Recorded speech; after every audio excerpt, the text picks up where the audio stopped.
Well,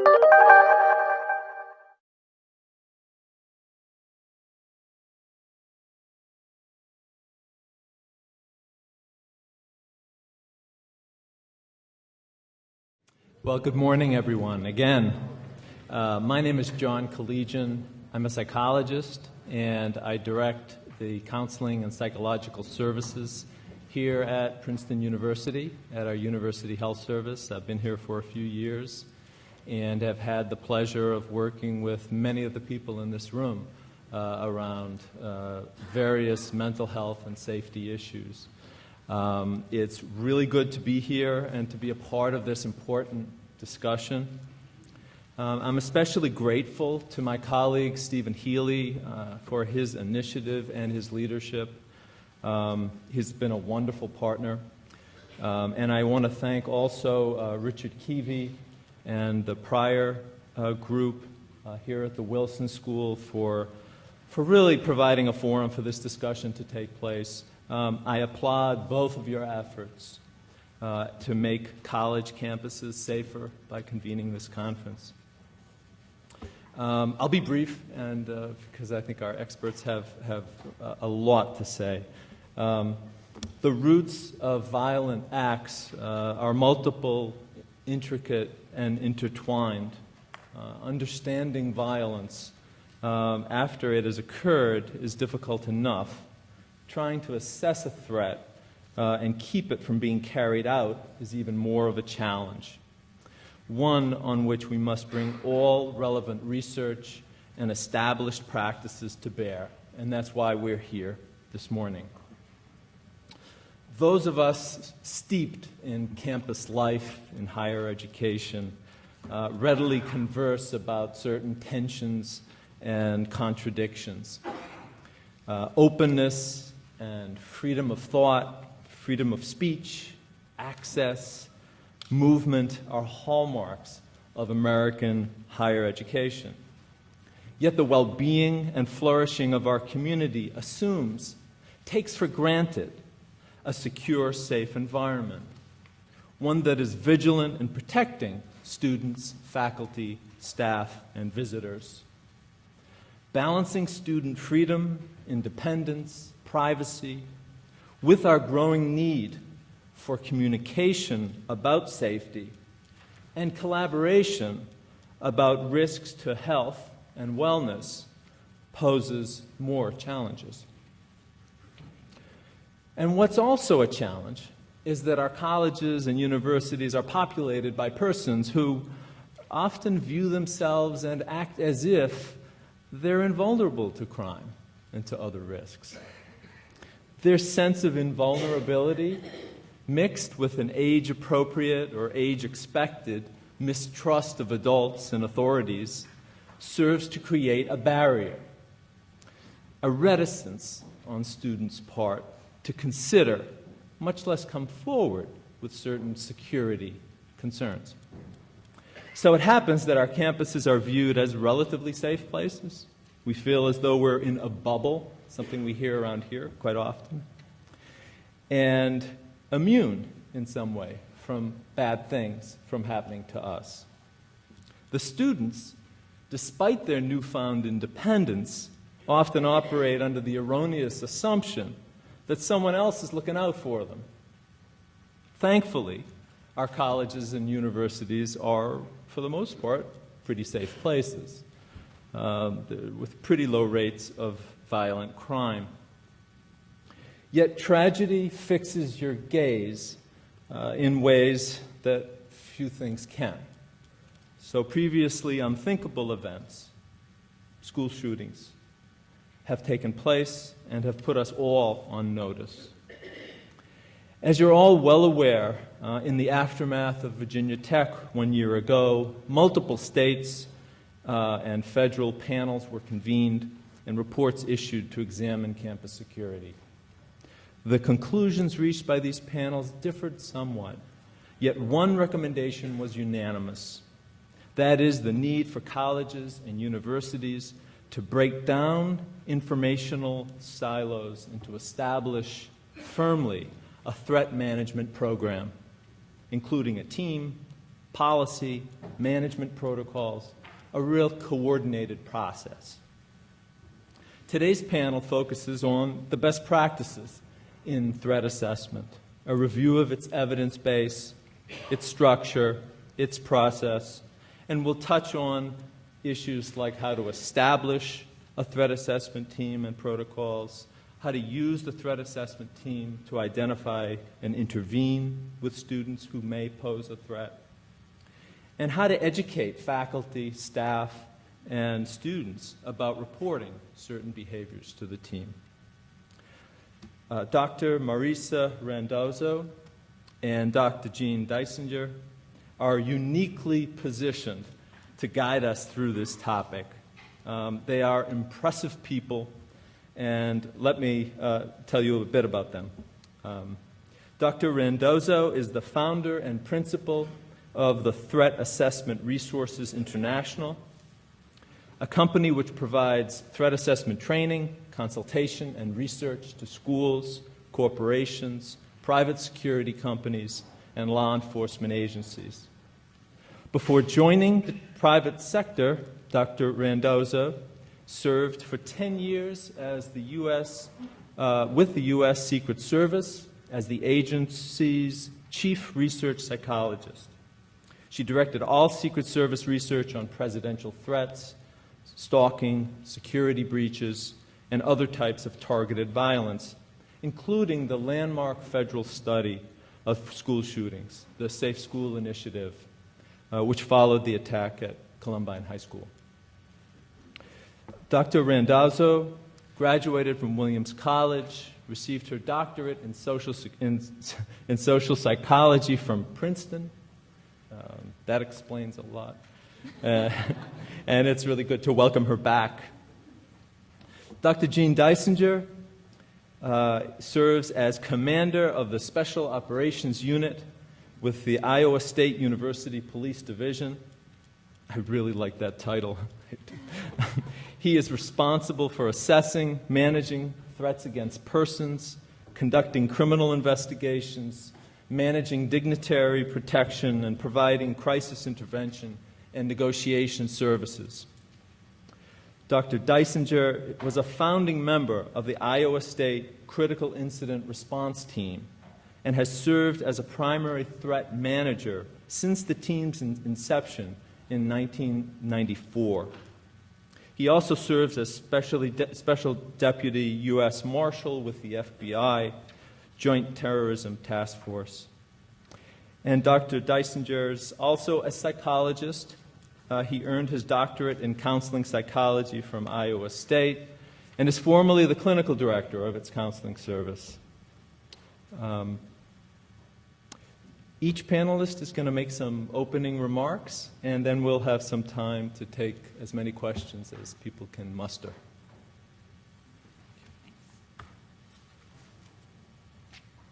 Well, thank you, John, for that introduction, and I just wanted to say it's wonderful to be back under such important circumstances talking about campus safety. As a former graduate student here, it's also a little nerve-wracking to come back. The last time I was here was to defend my dissertation, which is, for those of you who have graduate degrees, you know, can be a fairly traumatic experience. So as I've gotten calls on my cell phone from the campus phone numbers, I've been a little nervous that one of them is going to be from the psychology department saying, we've reconsidered and we'd like to revoke your degree. So I may rush out of here at some point if things don't go well. What I want to do is, we're going to be talking in this session about best practices and model policies for campus threat assessment, but what I want to do is provide you first with a foundation for how we got to this model to begin with. It's actually an adaptation of a model that the Secret Service uses on a regular basis to evaluate and investigate threats against the president and other public officials that the agency protects. But it's based on data that we collected in studying school shootings across the United States. As John mentioned, one of the things that I did when I was with the Secret Service was, along with two colleagues, ran the national study of school shootings throughout the United States. And that was a partnership. The project was done as a collaborative engagement between the U.S. Secret Service and the U.S. Department of Education. And as we talk about threat assessment today, that model of law enforcement partnering with education is really one that we've seen to be very effective in preventing some of these attacks in schools and on campuses. So let me start by providing you with a background of what we saw in that study and what we have seen in examining and dissecting school shootings that have occurred throughout the United States. Now, what I'll say is the study focused on shootings that occurred in the secondary schools, the K through 12 level. But what we have seen since the completion of our study in 2000 is the same pattern of pre-incident behaviors and communications that have occurred in campus shootings as well as in the K through 12 shootings. So we've seen the same dynamic and the same process and patterns follow throughout this. And the incident at Virginia Tech really showed just how much this is the case and also how effective threat assessment can be for preventing this type of a planned attack. Now, before I get into the actual data, I do want to emphasize that when we're talking about these types of targeted incidents on campus, we really are talking about a very narrow subsection of the range of problems and behavioral challenges that public safety and that school officials, campus officials have to deal with on a regular basis. However, every single time one of these incidents occurs, no matter where in the country it happens, and even internationally, we feel it on our campuses. And we are tasked with having to answer those questions of what we are doing to prevent and what we are doing to keep our students safe. So as I talk about the data, we're focused on a narrow section of the problem, but as Jean will talk about threat assessment and the model that we've developed, we've actually seen that this is a model that's useful not only for investigating potential threats from students and also faculty and staff, but also for addressing a wide array of concerning behavior and being able to gather more information and figure out how best to respond and intervene. As I go through this, if you have questions, please let me know. I know we're going to go into a more formal question setting, but if there's anything that I've glossed over or is unclear, we want to make this as much of a dialogue and as interactive as possible. Now, starting off here, as we started to examine school shootings around the United States, the first question, really the primary question we were trying to answer was whether or not these were impulsive acts. Because certainly, as we've heard in a lot of the media descriptions, they are often described as an event that happens out of the blue, the student just snaps, no one could have seen this coming. And if that's really the case, then our efforts at prevention and at threat assessment really aren't going to be very useful at all. If someone, just a student or staff member or faculty member, gets up one day and just decides, today I'm going to do harm, with no forethought, then our investigative efforts to uncover a plan in the works aren't going to work. It's not going to be useful at all. But as we dissected these attacks, what we found is that that's actually rarely the case. Rarely are these attacks in schools and on campuses impulsive acts. Instead, they actually follow what's a fairly typical pattern of behavior. These events are thought out in advance, and they're planned out in advance.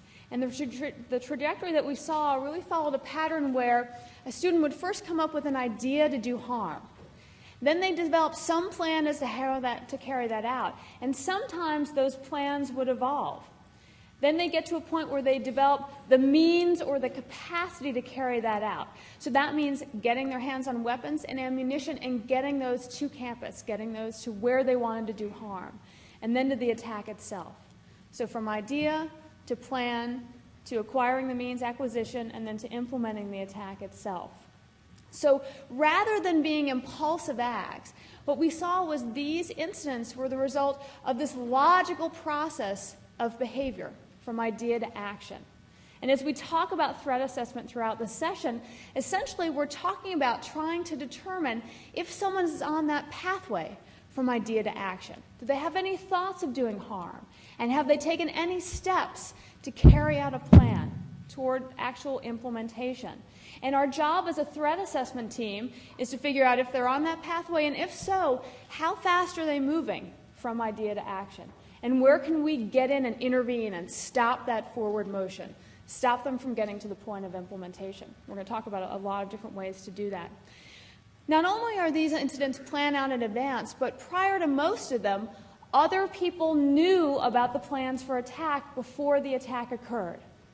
This actually really surprised me when we first started studying this, as to how much information, or leakage as the FBI calls it, was out in advance of these attacks.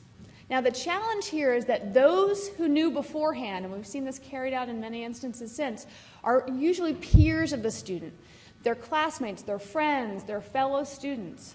They're similar-aged individuals. The information rarely made its way to anyone in a position of authority or a position to respond. So when we think about it from an investigative standpoint, there are two things really that come out of these findings. First and foremost is that we believe at least some of these incidents are preventable. If we can get in and find some information to indicate there's an idea or a plan, or someone's taking steps forward. And also, we know that students are absolutely critical to prevention efforts because they are the ones most likely to hear in advance a fellow student talking about ideas or plans for harm. Now, there's a challenge here. How do we think about getting this information to come forward? I mean, when we think about it, there are sort of two ways we can get at this. One is we can think about if there are ways that we can make the campus even more inviting for students and others who have concerning information to share information. And there are a lot of mechanisms we can use. We can talk about anonymous reporting systems. We can talk about, a motto of if you see something, say something. We can talk about sending the message of, be a good neighbor. If you see something concerning, let someone know, because we have teams on campus, we have resources on campus that can help a student who may be in trouble or help someone who may be in trouble. But also, even if we don't hear this information come to us voluntarily, if we think about it from an investigative mindset, we can use something like a threat assessment team involving campus safety institutions, involving key decision makers, to go out and talk to people who may know a student of concern and say, is there anything that you've seen or anything that you've heard that doesn't sit well with you? Anything you think that we should know? One of the things that Princeton is well known for within the psychology department is its extensive and impressive research on bystander intervention. There have been countless studies that really were landmark studies here at the institution, both on campus and also at the seminary. And one of the things that we know from that research is that as human beings, we are notoriously bad at reporting crimes that we see happen even right in front of us. Something that's so egregious, we find lots of reasons not to report. Our underlying nature is to sort of believe that violence isn't happening or that it's not possible. It's just a more optimistic worldview. So if that happens with crimes that are actually occurring right in front of us, it's no wonder that people who hear something less clear, more veiled, a threat, maybe someone joking about doing harm, might not step up and report. But a threat assessment team can go and ask and say, you may think it's nothing, maybe you think you're overreacting, but I still want to hear about what you've seen and what you've heard, because it might be that one more piece of the puzzle that we need to get a full picture of what's going on. In addition to these, as we looked at school shootings across the U.S., we looked closely at the characteristics of the students who carried out these attacks. And what we can tell is that there is actually no accurate or useful profile of a school shooter. We cannot tell by looking at a student, based on outward characteristics, based on past histories, whether or not this person is going to engage in violence. I'll be honest, our jobs would be far, far easier if there were a useful profile, because that way we could narrow our resources and say, these are the students we need to watch out for most, but we cannot. Now, we're going to talk a little bit later on about sort of the difference between profiling and threat assessment, but what I'll tell you is just based on what we saw, the students who carried out these attacks differed far more than they were similar. There were some who would be students we'd normally be concerned about, not doing well academically, had a troubled family background, had real disciplinary infractions. But the vast majority were accomplished and capable and functioning students who were doing well in most of their classes. Some of them were getting honors in all of their classes. Most of them were from intact family backgrounds. Very few of them had any real histories of alcohol or drug abuse. Very, very few had any histories of prior violent behavior. For in many of these incidents, for many of these shooters, their school attack was the first major instance of violence in their lives. So we know we can't tell by looking at a student based on outward behavior, if they're in a black trench coat, if they seem different somehow, if they look like other shooters who've carried these out before, that this person's actually going to pose a risk. So there's a challenge, but what can we look at? Well, we can look at behavior. And as we talk about threat assessment, our focus is on behavior because we saw the same patterns of behaviors prior to these incidents. But even more important than just talking about these sort of ideas and plans I just mentioned, we saw that nearly all of these, over 90%, actually about 95% of the shooters who engaged in these incidents had already seriously concerned at least one adult in a position of authority in their life: a teacher, a coach, an after-school employer, local law enforcement, a parent. And the majority, about 75%, had concerned 3 or more different adults in different parts of their life with this troubling behavior. They were already on at least one radar screen, and most were on multiple radar screens prior to the event. But the problem is, these people weren't talking. No one was sharing information about what concerning behavior they had seen. As an example, in one case that we studied, the school shooter had submitted a series of poems and essays in English class for creative writing assignments. The common theme among all the poems and essays was his dilemma over whether suicide or homicide represented a better solution to the despair that he was experiencing in his life. Now, the poems and essays were well written, but the content was troubling, very troubling. His English teacher went to talk with the school principal. This was one of the K-12 shootings. And the principal was very concerned, and he raised this in front of the school board. Now, the school board's response, I don't fully understand the reasoning, but their response here was to acknowledge, yes, this is clearly a very troubled student. But this is not a school problem. He's doing fine academically. He's not in any disciplinary problem. This is a family problem. So as a school, we should not be involved. And a few weeks later, he came in and he killed that English teacher and the custodian who was there to clean the chalkboards. Now, it's an example of behavior that put this kid on multiple radar screens. And there are other people who had other pieces of the puzzle, but that information wasn't shared. This case also points out something very important, and that is the tremendously high rate of suicidal gestures and attempts and plans that these shooters showed before carrying out their attack. The vast, vast majority are suicidal before carrying out the attack, and some of them are hoping to be killed in the process of their attack. They're hoping to either kill themselves or hoping for a suicide by cop scenario. In fact, the one incident I just mentioned, this kid had tried to kill himself 2 days before his shooting, but he failed to do so. At that point, he felt like he had hit the lowest point of his life imaginable. He was so pathetic, he couldn't even succeed in killing himself. That was his mindset. But he knew in his state that if he killed at least 2 people, he'd get the death penalty.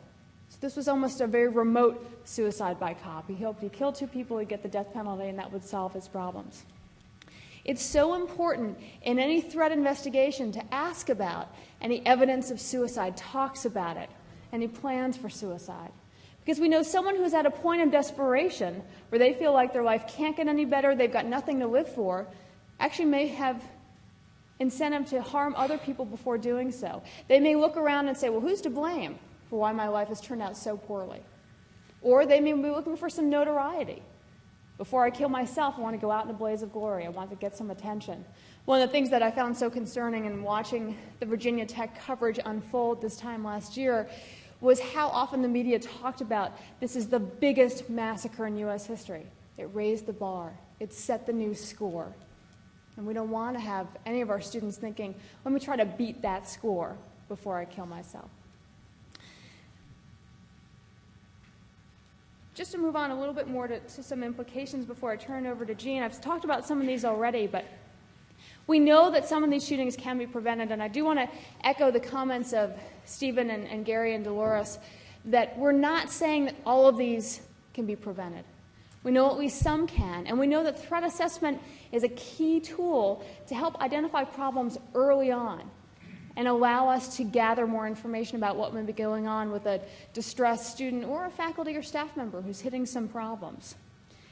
We know that we can look for information about a person's ideas or plans for violence and have a chance to intervene before they get to that point of implementation, get to that point of attack.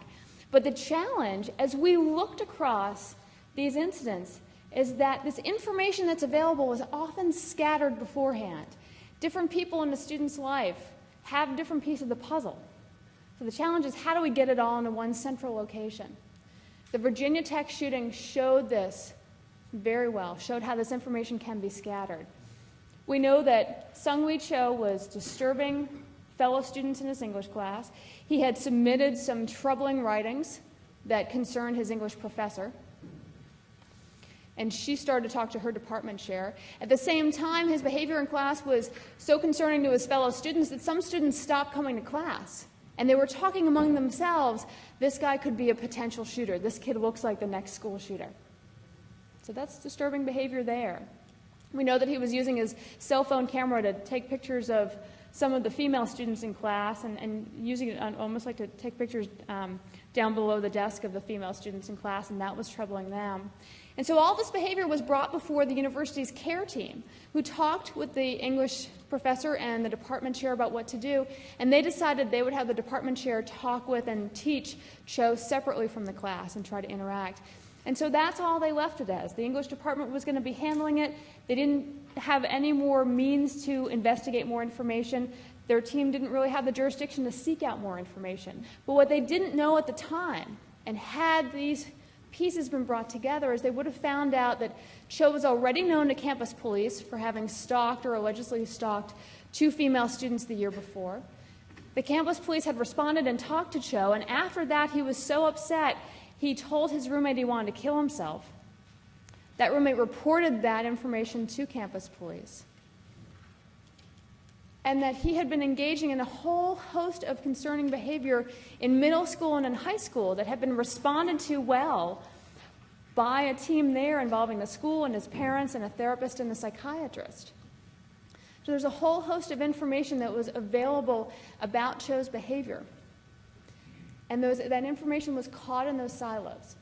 So as we move on and Jean starts to describe what threat assessment looks like on campus, we see threat assessment as a mechanism, a central mechanism to pull all those disparate pieces of information together and really allow us to look at the behavior and situation of a given person and see what all those pieces tell us, what picture emerges about possible ideas or plans for violence and harm.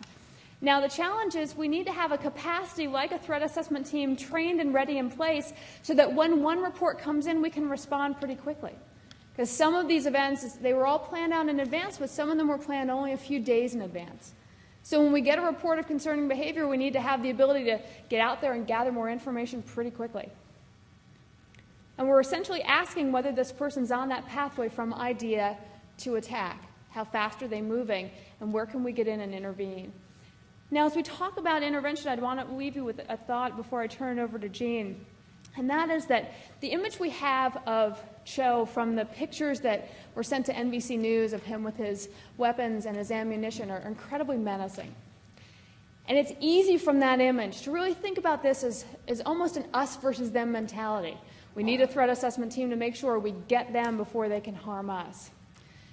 I want to dispel you of that image because in the vast majority of the cases we looked at and the school shooters I've spent time with in prison, everything that I've heard points to the fact that these attackers were largely ambivalent before carrying out their attacks, meaning a part of them felt compelled they had to do it. They're trying to solve some underlying problem. They felt like they didn't have any options left. And a part of them didn't want to do it at the same time. That ambivalence is good news when we think about prevention, because it means it's a window that we can get in and work at. We can work at in the part. These are not necessarily kids who are hell-bent on violence. These are largely suicidal. They're desperate. They're at a point where they can't see anything anymore other than engaging in violence.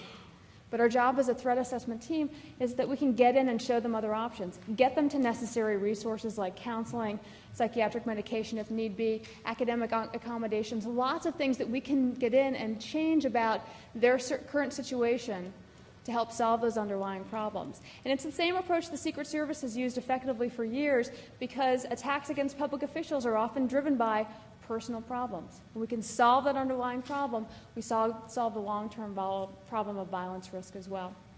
So I'm going to turn it over to Jean to walk you through what threat assessment looks like on campus, and we'll take questions throughout. Thank you.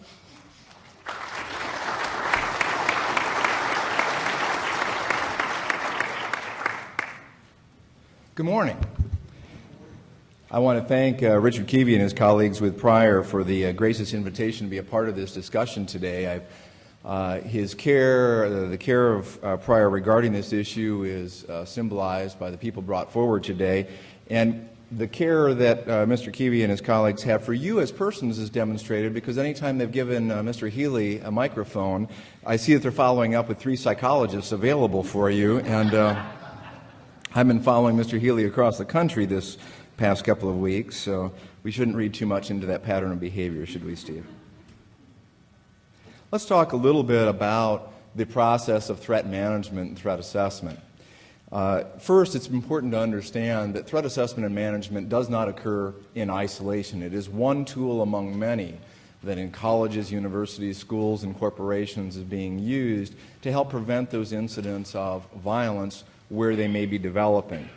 So a comprehensive program has prevention strategies, outreach, crime prevention efforts, more broad than just threat assessment, but do include a variety of components for identifying persons at risk. Now, the research that Marisa and her colleagues engage it through Secret Service and FBI research as well, and the protocols developed through Secret Service were clearly intended and designed initially to address issues of targeted violence. However, the components of a good threat assessment process are good for identifying issues of violence in general and broader than just homicidal violence. But there are also very good strategies for identifying persons at risk for a whole host of issues other than violence. And I'll talk about that briefly in just a moment. And in fact, we would advocate that the impetus of your threat assessment approach is to identify persons at risk, not to identify your next campus shooter. Okay? We want to, if you identify concerns, clearly the focus then is on intervening with those. But you also have to have the capacity to respond to the major incidents, the violent acts, the catastrophic incidents on your campuses, or I don't think that you've got the credibility on the other issues. There needs to be a safety net for our campuses and institutions, as well as a means for recovering from those events, both the catastrophic ones, which, albeit rare, are significant, but on the day-to-day. What do I mean by that? If you're a roommate of a young person who's engaged in self-mutilating behavior such that after cutting her wrist multiple times, she's transported to the hospital, and she is transported to the hospital but now is coming back in, what do you suppose is the impact on the roommate there in terms of concerns about her roommate's safety and about her own safety? Because there's a tremendous number of unknowns there. So how is your institution set up to follow up with, to prepare the community for the re-engagement of persons who engage in high-risk behaviors, the vast majority of which do not need to be separated from the institution, whether they're faculty, staff, or students? A Procrustean one-size-fits-all approach of identifying persons at risk and removing them will increase safety concerns, not decrease them, and that has become very clear over the years. So what are the key components of a threat management program?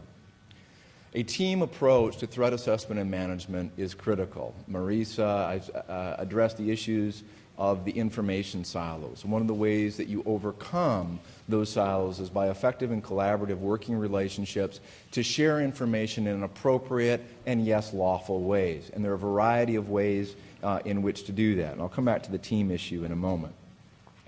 The team and the process must have administrative support and the authority to conduct the sorts of inquiries and investigations that are pertinent to threat assessment and management. Without that authority, you may be sorely limited in overcoming any resistance that may be there. That comes through policies and procedures that are necessary for the functioning, that outline the scope and the capacity and the resources that will be brought to bear in your institutions. The involvement of legal counsel is critical. We saw clearly from the incident at Virginia Tech and at others that while various privacy laws such as FERPA and HIPAA certainly do have some limitations, by and large, and I'll tell you this from 14 years of experience working in the field, those do not get in the way very often at all. But we've needed to educate our communities of understanding what they can do, not just what they can't do. And if we've made an error historically is we've emphasized what people can't do and not clarified for them what they're capable of doing lawfully and appropriately. We want to have an incident tracking and record-keeping process because we identify what may be small concerns in one area, not knowing or without this tracking mechanism, not being aware of multiple concerns or more significant concerns developing in other areas. We want to be able to do linkage, to put these pieces together in an effective way. So we need multiple reporting mechanisms. The data from the Safe School Initiative and the studies that Marisa was involved with emphasize the importance of our connection with peers. Now, do you have that directly? Does your team have that directly? And if not, do you have it through people your team has access to? That is critical because we know that peers are sitting out there, and peers, whether we're talking about students or faculty or staff. Now, as an aside, I'm increasingly concerned that we're over-focused on students at risk and not addressing the issues of faculty and staff who are at risk for health concerns, diminished capacity to take care of themselves, or potential violence. And we need to not miss that as well. Training is going to be critical, that your campus communities are aware of the processes and what it is that you're looking for. They need to know what they're looking for, what they're looking at. They need to know where to report it. They need to know that those reports are wanted and welcomed and are not punished. They need to understand that something will happen with them. And you say, well, that some of these are personnel issues or they're student privacy issues. I'm not necessarily saying the specifics of a given case, although there is much that we can share back to a reporting party. But you will demonstrate over time and with experience that your process helps resolve concerns. And by so doing, your community will learn that it is effective to share this information, and the information is used to increase safety and to help people in need, not as primarily punitive or focused on separation. Not that we don't ever do those things. Okay? There's nothing in our approach, and the approach that Marisa and I advocate, that says we don't hold people accountable, but we do that in ways that increase safety, not decrease safety. Safety is the driving focus here. The notification to parents is we understand that very frequently parents can be a helpful adjunct to the intervention process. Clearly that's not always the case. I've personally been involved in cases where parents have been a significant impediment to the well-being of a student. The point here is you make this an active decision point and not just say we can't talk to parents because of privacy, because that's not necessarily true. Your team, you want well trained, both in terms of basic training, advanced training for those that are managing the majority of your cases, and availability of consultation, your counseling and health services, your outside providers, your EAPs, other experts in this area. That's the component. What I tell people when I'm doing the training is consult, consult, consult. We don't want any member of our team, including myself, with 14 years of experience in this, of making these decisions unilaterally. One, because I won't have all the information. Two, is that I want a checkpoint for my decisions. Are they lawful? Are they appropriate? Are they reasoned? Are they thought out? Do they increase safety? Those are the criteria by which we measure our approaches in threat assessment and management, and we don't do that in isolation. A collaborative approach works best, well demonstrated. While this approach, threat assessment and management, is new for many in a higher education setting, it's not new for our colleagues and our friends in the corporate world, in federal protective services, and frankly in our secondary schools, which are several years ahead of us in this issue as a group. And so we want to incorporate the best skills and resources that a variety of these entities brings to bear. Now, I believe that you want your threat management team to be as lean and rapidly responding as is reasonable. Now, by rapidly responding, I can't think of a scenario in threat assessment and management where you need to pull together a threat management team in less than an hour. If you need it that rapidly, I would wager you don't need threat assessment, you need emergency response. Okay? But there are folks out there that are telling you you've got to have this team together in less than 28 minutes. And that's great. But I think that they're missing the point of what the focus of the need is at that point. Threat assessment and management, when properly done, is an early intervention strategy, not a crisis management strategy after the fact, although there's elements can be used. So this list is not that you should have every person on the team for every discussion, but these are some of the resources that if they're not sitting on your team in day-to-day case management, you want direct access to. Why? Because they have access to information sources that other people do not have. And they can drive down in their respective areas of oversight and gather that information for you. Okay? And so on a day-to-day basis, our threat assessment team includes myself, detectives that I have trained within the police department, our dean of students, and our HR manager. We're daily reviewing issues of concern, but we have immediate access and communication channels to all of these folks, and frankly, many others, that are part of our overall university crisis management team that we can bring to bear at any point in time. And going back to the authority issue, I'm invested with authority by institutional policy and by order of the President to do anything that is necessary in these cases to affect safety. Okay. So what is threat assessment? It is a process that is designed to identify persons of concern. We usually know who the persons of concern are. Sometimes we don't, but by and large we know who they are. Their behavior has been observable and brought to our attention. We investigate persons and more accurately the situations that come to our attention. For those of you in law enforcement that have done a significant amount of criminal investigation, I will suggest to you that this process is more akin to intelligence gathering and development than it is to criminal investigation. The goals are different and the processes are a little bit different. So it's more like intelligence-driven policing rather than criminal investigations, although there's some overlap. We assess the information gathered and then we manage the process. Right? We shrink like these magical 1 to 10 scales, right, or 1 to 4 scales of how dangerous a situation is. I'll tell you, in the thousands of cases that I've managed over the last 14 years, very few people are really focused on how dangerous I think a situation is on a 1 to 10, 1 to 5 scale. They want to know what I'm going to do to help take it to a 0. They're interested in management, not just the assessment. But the assessment informs our management. Now, I said it's an early intervention approach. Our process is identifying, yes, those persons who are at risk of harm to others, serious physical injury and death, but we know that suicide is a significant issue, suicidality is a significant issue among our youth, and so we're looking to identify those who may pose a danger to themselves. And again, drawing on the research from the Secret Service study, we know that suicidality is a significant factor in the homicidality in these sorts of mass shooting cases. Now, most people who are suicidal are not homicidal, but the point is you want to look for what linkage may be there. In our process, beyond this high-risk cluster, we're also looking to identify people who show a diminished capacity to take care of themselves, either as a function of serious mental illness or substance abuse. They may not be exhibiting any aspects of being a danger to themselves or others, but they're decompensating, they're deteriorating through eating disorders or substance abuse or other things.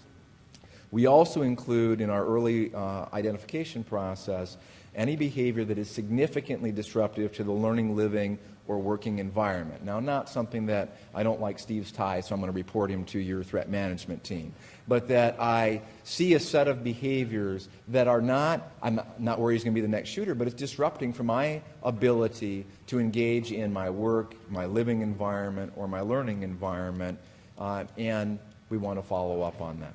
So it's a very early identification process. And then you implement your plan.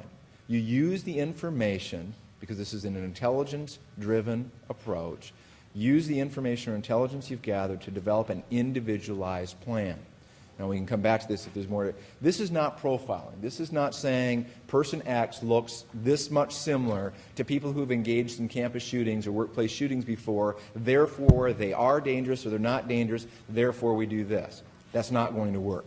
It's not going to work reliably, let's put it that way. This is what is this person, where is this person at on a pathway to violence or diminished ability to care for themselves or level of disruption, and what are we going to do to redirect that behavior? Okay? We can focus on issues of decreasing access to potential targets, hardening the target in Secret Service parlance. We can focus on issues related to intervening with the subject. A key issue is a process of engagement, getting a trusting adult in relationship with the person of concern, a trusted adult, in connection with the person of concern. So we have someone there who is monitoring the person's behavior and will be an ally with us and can be an intervention source in and of themselves. Okay. Now, I want you to ponder on that for a moment, because in the culture of fear that we face after Virginia Tech, anytime someone engages in disruptive, problematic, or maybe potentially violent behavior, our fear-driven responses as a society are pushing us to pull away from people that we're concerned about. Now, we've already said that many of them, not all of them, are isolated, alienated, they misperceive the environment around them, and now we're pulling back further away from them. Now, there's an old adage of hold your friends close and your enemies closer. And I think that's powerful for us. Now, Abraham Lincoln said it, I think, more powerfully in talking about, after a meeting with a particularly problematic and difficult congressman, said, I detest that fellow. Surely this means I must get to know him better. That is the model for threat assessment and management engagement. We engage with, and I have unique friends all over our campus that I go and visit with on a regular basis to facilitate engagement and follow-up so I know where they're at, where they are on the pathway to violence or disruption, and what we're going to do with it. The last point here is important. While the focus is a lot on our potential perpetrators, we need to understand that sometimes our systems are the cause of the problem, and that people can have grossly inappropriate ways of trying to address legitimate grievances. And if we focus only on the inappropriate behavior and don't fix the systemic problems, we may solve this situation for now, but we'll be back at it in a matter of days or weeks. And we'll be at it with another student, faculty, or staff member next time because it's the system that's broke and people are responding poorly to the system. It's not just about the people. And that's very easy to overlook. It's also very threatening for us in our communities sometimes to look at because we have to look within ourselves of what we may be doing to contribute to a situation worsening. But it's an important part of the process. The driving focus here is on safety. Everything else that we do, counseling for the potential perpetrators or for the victim, providing support services, confronting, terminating, arresting, prosecuting, those are all tools. They're not goals. And that's the difference between a traditional criminal investigative approach, which may be very appropriate as a tool in a given circumstance, and the last thing we want to do in another circumstance. Even so we may be able to arrest, does it increase the safety of our potential victim? Okay. With that, I'll pause, and I think John will facilitate some dialogue and questions. Thank you.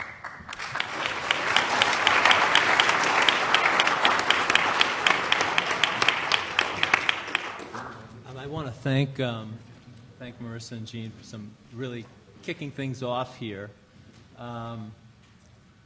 We've got about 25 minutes for questions, and I'm going to just take the liberty of maybe asking one initial one, and then we'll see how far things go from there. But I was wondering if it would be possible for one or both of you to sort of get a little more into the nitty-gritty, into the actual sort of mechanism of a threat assessment, the types of questions that you would be asking your threat assessment team to be going through, to be as, I guess, as specific as you can be around the lines of questioning that you would be going through when you're thinking through this process. Sure. I think we're both going to answer this, but what I'll start off by saying is that in the reports that the Secret Service and Department of Education issued after our study, they're available actually at threatresources.com or secretservice.gov. We've got a whole sort of step-by-step process for implementing threat assessment in an educational environment. And one of the things that we talk about is that we've identified 11 key investigative questions that should help guide a threat assessment team not only in gathering information, but really sorting through that information and then coming up with a determination. And the questions cover areas like whether or not there is any mention of an idea or a plan for violence, whether this person has talked with any others about wanting to do harm, wishing to do harm, wouldn't it be cool if someone carried out an attack here, things of that nature.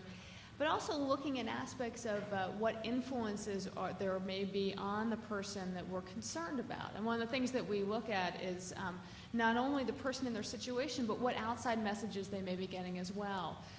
One of the school shooters that we talked about, when he first floated these ideas out to friends, the response he got was, cool, that'll be awesome. There wasn't anything in his environment that was discouraging. So when we do an actual threat assessment, we're looking at both factors that might increase the likelihood of harm or decrease the likelihood of harm, what Jean and I in psychology call protective factors, things people have to live for, or counter influences that are going to keep someone or discourage them from doing harm. So that's one of the investigative questions that we look at as well. Now, for all the investigative questions, a yes on one question doesn't tell you definitively, okay, we definitely need to be concerned. You're looking at the totality of the information gathered and looking at really what aspects of this person, the situation, are changeable and that we can get in and impact in some way to actually decrease that likelihood of harm. So I encourage you to look for that report. The actual document that walks through the steps is the guide to threat assessment the guide to managing threatening situations and to creating safe school climates. So I can really walk you through the process there. What's important is you look at the threat assessment is, yes, you look at what do you know about your subject of concern, and many of the questions that are outlined in the Secret Service materials that Marisa has referred to have exactly the questions that you can ask there. What is very important to understand is that context is everything in this. Now, we've heard a lot about access to weapons, and let's say that you just find out my name has come up on your radar screen because somebody just heard about that I'm about to purchase a weapon.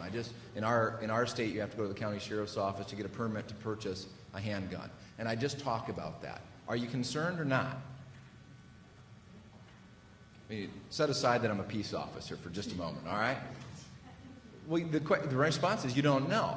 But if you know from the context that I've been inflammatory, reactive, and a poor problem solver in the workplace, and I'm about to be terminated, does that context change your understanding of that variable? All right? Now, if none of that behavior were present, but you found out that I was in a pistol shooting club and I was about to engage in a new competition and needed a new weapon, changes things, doesn't it? Context is everything.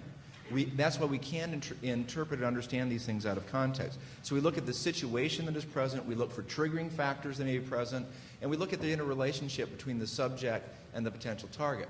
There's a wonderful resource that summarizes some kind of that transition between the ideation of violence and the tipping point to action, written by Gavin DeBecker, a private security expert, called The Gift of Fear. And Gavin has several wonderful illustrations of key elements of violence in there, but one of them is a mnemonic, a memory aid called JACA, J-A-C-A, for what we listen for. J is justifications for future behavior. In this case, justifications for violence or disruptive acts. So we listen, you can't treat me like this. You don't deserve, I don't deserve to be treated like this. You get whatever is coming to you. A is lack of perceived alternatives to violence. You've left me no other choice. You've taken everything else away from me as both a justification and a lack of alternatives. C is lack of concern for the consequences or welcoming the consequences. Do we think that our subjects, Harris and Klebold at Columbine, were concerned about the ramifications of engaging in deadly force and being confronted by police? No, they welcomed it. In fact, we're waiting for it. And the last one, A, is perceived ability to engage in the act. You can have all the other things in place, and if you don't believe that you're able to take that next step to violence, you won't. Why? Because it would be self-defeating to do so. Even if your goal is suicide by cop or self-destruction, if you don't feel you can put yourself out there, you won't. I don't remember if Marisa commented on it, but from the findings in her study, there's tremendous ambivalence about death, both in terms of suicide and homicide. And that's good news, because it provides an opportunity for intervention. Thank you. Yes, sir. Hi, my name is James Allen Fox. I'm a faculty member at Northeastern University. There's a way in which colleges and universities are significantly different from public schools. And some of the information from the Secret Service. Hi. There's a way in which colleges and universities are significantly different.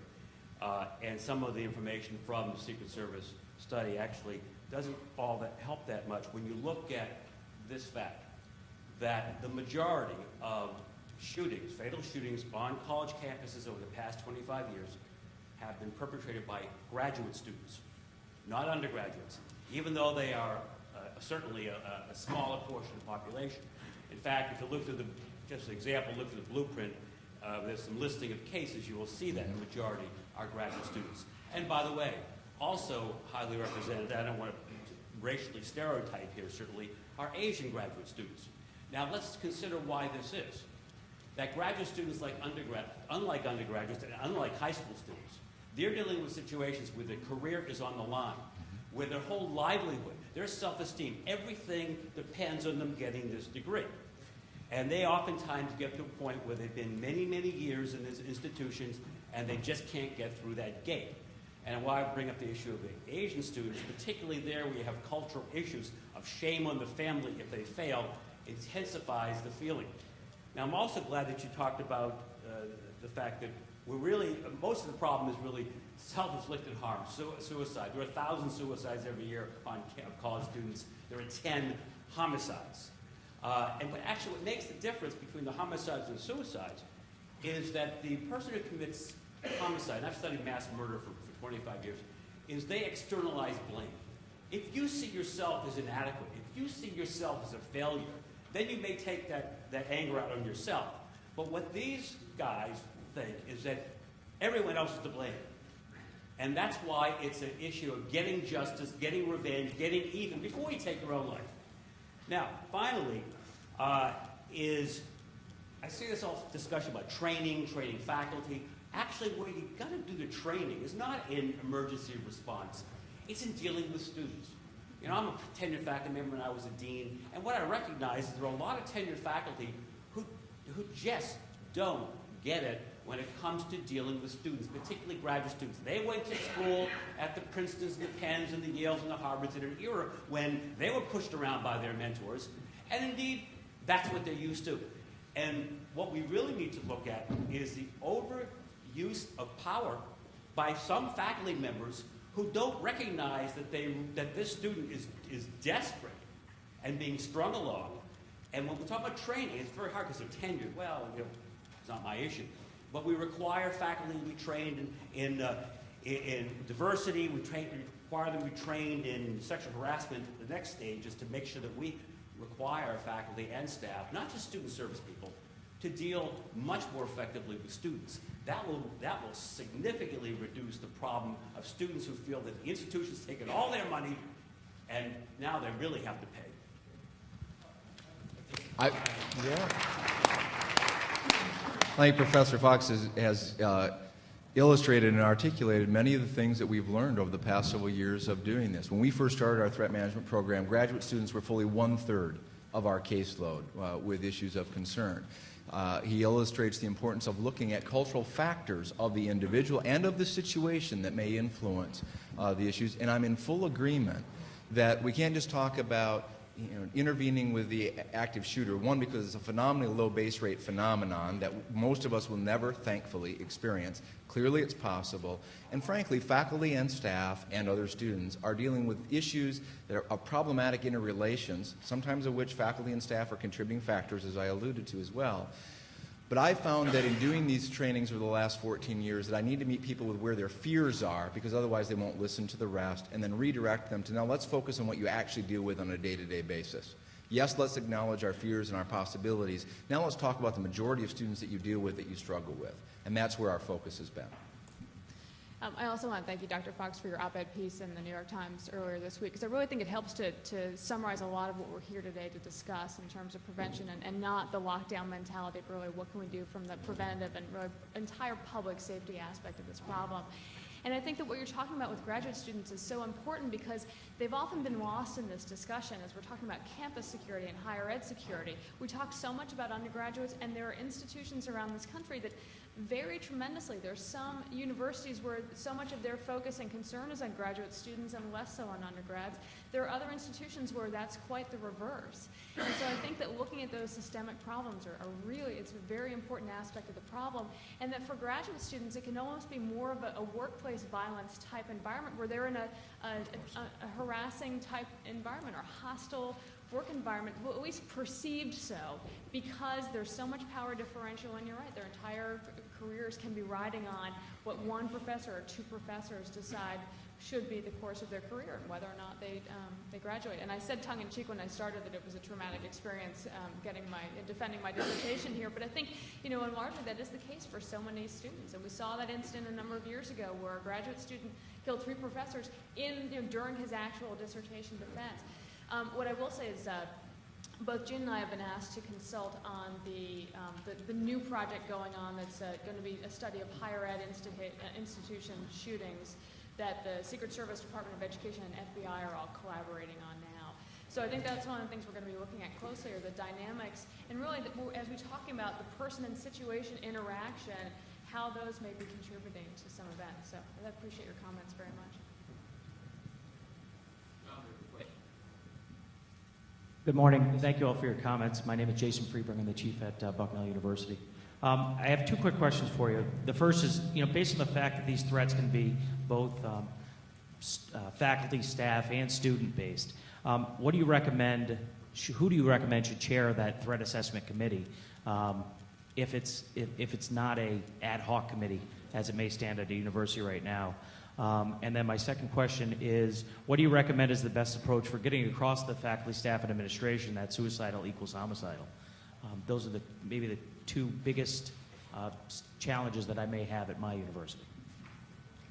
Well, Jason, I just want to follow up. We don't want to draw an equal sign between suicidality and homicidality. The point is to understand that in the homicidality of the mass attacks, frequently suicidality is a component. Many of your students who exhibit suicidality have no interest or intent to harm others. That said, we still want to address the suicidality.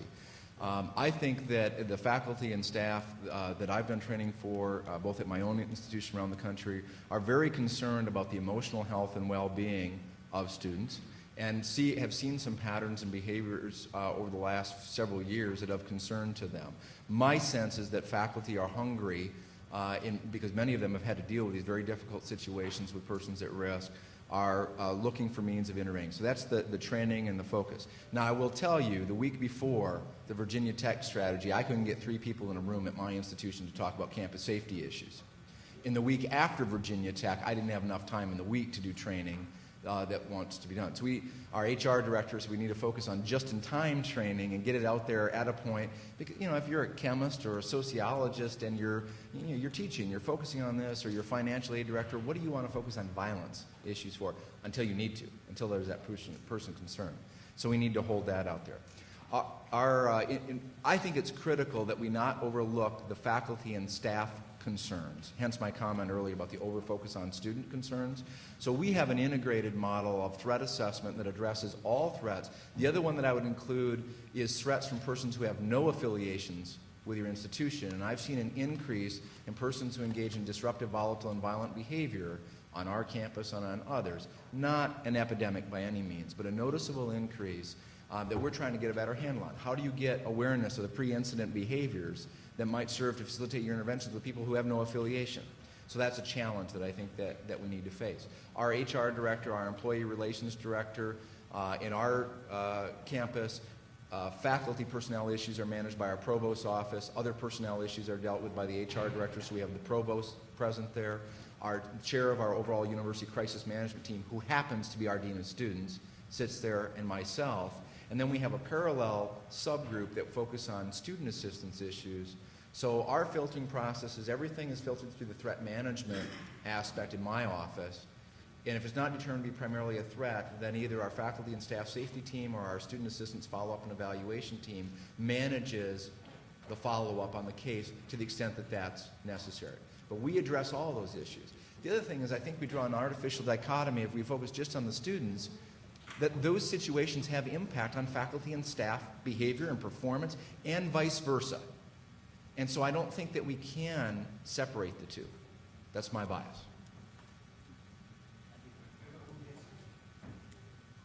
I'm sorry, what was it?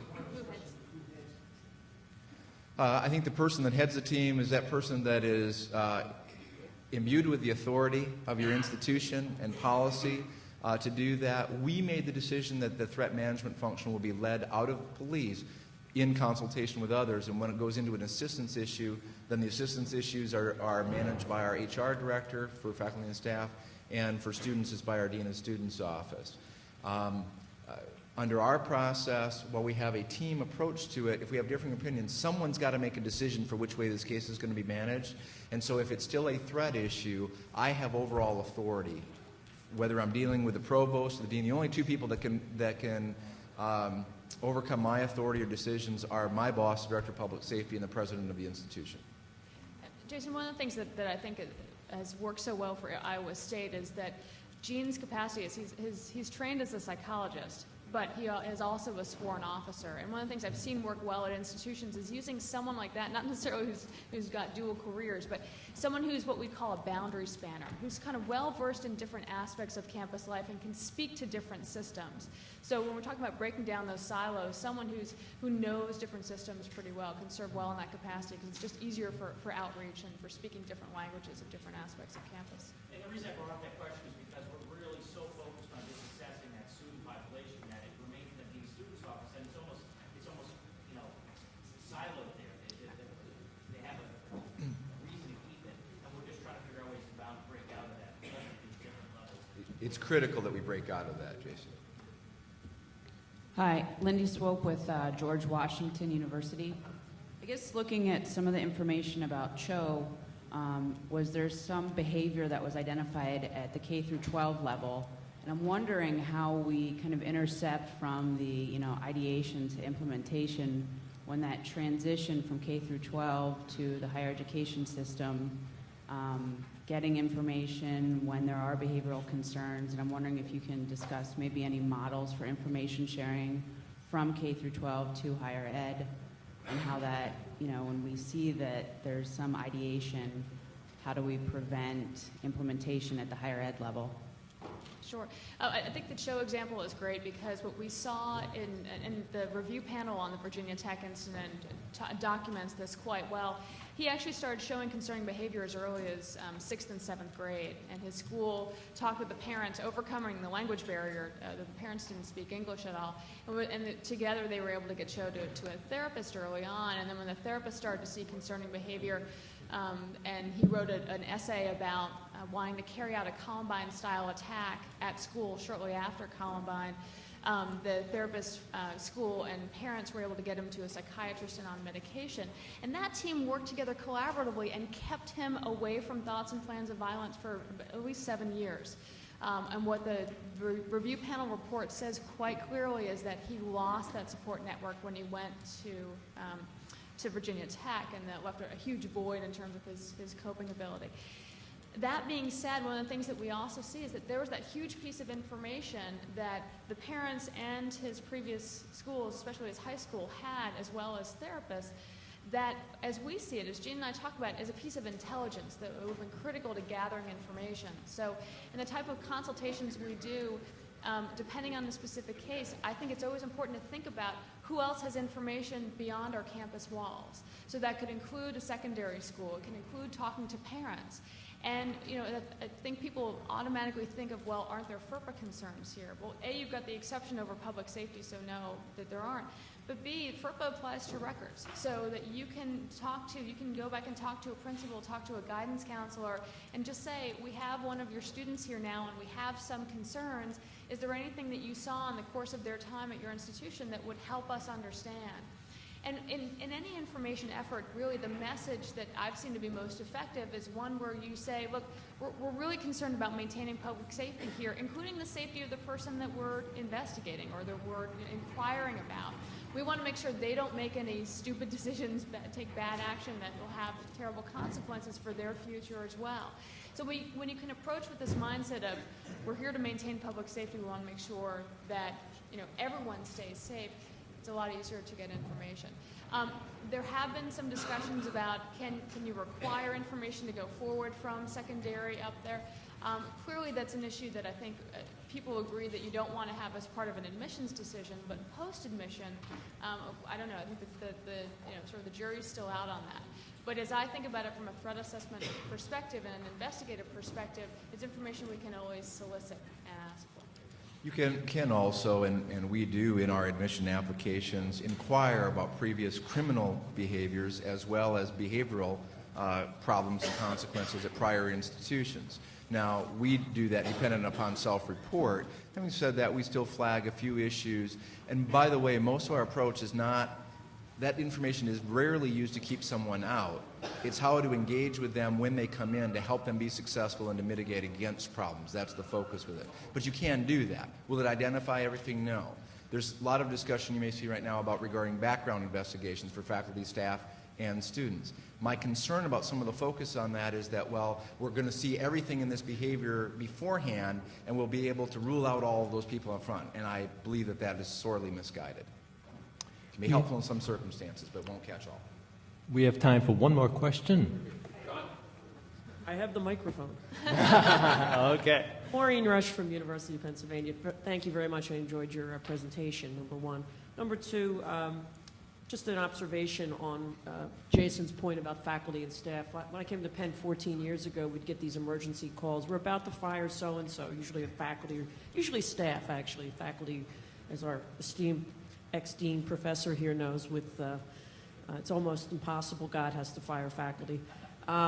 However, you would get a staff member, and they would say, we're going to fire so-and-so, and he's been acting strange, and he's done blah, blah, blah, blah, and they'd expect you just to send, they were scared enough that they wanted a police officer there armed, but they weren't scared enough to tell you a day or so in advance. So we sort of changed those rules, and now there's basically a policy through human resources that if people are about to fire someone, their staff relations department's involved, and then we get some pre-time to do background check on gun, at least legal gun purchases, etc., and prepare for whether it's the detective, plainclothes, or uniform officer actually in the room during the termination. That's one issue. The final thing I want to say is, not that we have time to talk about this, but one of the things we've been discussing half jokingly with our admissions dean is that we really have to figure out what it is they're doing to draw some of the people they're drawing, and how do we decipher who is going to be the next show during the admissions process, which is a whole other 5-hour conference. Thank you. Maureen, I think that's a great comment. What I want to remind people of is that we used to, certainly in the small number of cases we looked at, very few of these kids had any really troubling histories. So if you're going to exclude people on histories, you're still not going to solve the problem. I think one of the things that Jean and I both emphasize in all the work we do is how dynamic violence is, and that someone who's evaluated as not posing a risk today may start to show new behaviors or encounter a situation that puts them in a tremendous amount of stress and changes that equation. So we really need to look at it as a capsule, as a moment in time, and that even if we have great screening efforts, and we see this in Homeland Security issues with background checks, that doesn't eliminate the problem of someone developing difficulties within the work environment or school environment later, where we still need to do that assessment. So I see it as a popular quick fix that's not going to solve our long-term problem. And Richard is giving us the violent motion of... That's it. Sometimes you're driven by externalities that aren't worth perhaps an externality. But we're going to have a press conference downstairs for the release of the blueprint report, and we would like to have some of the speakers come down. What we're going to do is, and I apologize to John for interrupting his conclusion here, but lunch is outside. Our next speaker should be ready to go at 12:15. So between now and 12:15, you can go out and get your lunch, bring it back in here, and if you will join with me to thank John and our speakers.